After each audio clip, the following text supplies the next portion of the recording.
earlier I was joined by the Reverend Tim Costello, CEO of World Vision and a passionate advocate for an increase to Australia's foreign aid commitment. Tim Costello, thanks for joining us. A pleasure. Now, yesterday you reportedly described Australia's aid performance as shameful. What aspects did you regard as shameful? I was talking about where we were. Such a low base, 0.24% of GNI, 24 cents in every $100, which meant we were right at the bottom of the OECD. We're now at 33 cents, and it's bipartisan agreement that we'll get to 0.5, 50 cents.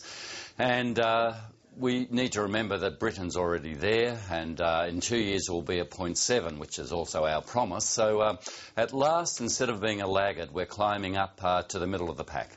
Well, we're climbing up, and in fact that will increase the aid budget dramatically. It'll become the fifth largest spending priority for the federal government, according to some figures, at around $8 billion a year. Is that enough? Well, it's 0.5, which is terrific, and I think we have to take the public with us, give them confidence that it is being effective, it's having impact, it's saving lives, a confidence I have. But I think we need to remind the public that whilst they're privately generous, World Vision benefits from that, number 1 or 2 in the world in private giving to charities like us. We haven't been generous as a nation. That's why I mentioned that word shameful. It was so low. And even when we think of aid increasing, when we say we've had our floods, it's our turn, it's almost as if we think we're the St Vincent de Paul of the world. We're the most generous. We are the first there. To be reminded that we're 16th out of 23 countries, and a Tory Prime Minister, so this isn't left or right issues, Tory Prime Minister David Cameron slashed and burnt the budget in Britain because of their recession and ring-fenced aid. He said, we will not compromise our promises to the 1.4 billion in absolute poverty. That's the sort of leadership we, when we're in the region where most of the world's poor live, should have in this nation. Are you worried that the aid budget, foreign aid in Australia, is becoming politicised? Yes, I am. It goes back to Richard Nixon. There ain't no votes in aid.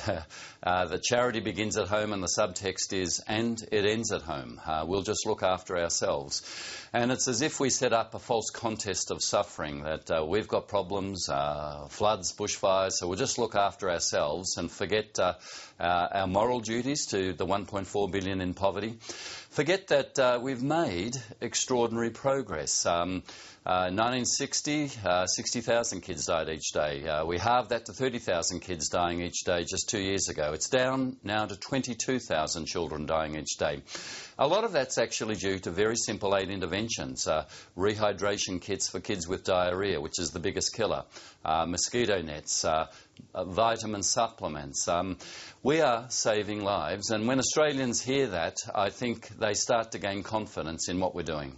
Is there evidence, though, that the bipartisan consensus about foreign aid is breaking down anywhere?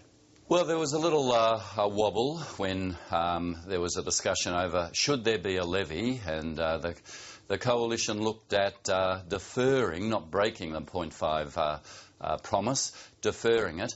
And I'm very relieved to say that sanity prevailed, and they said, no, we are still committed to 0.5. And I think to put in context,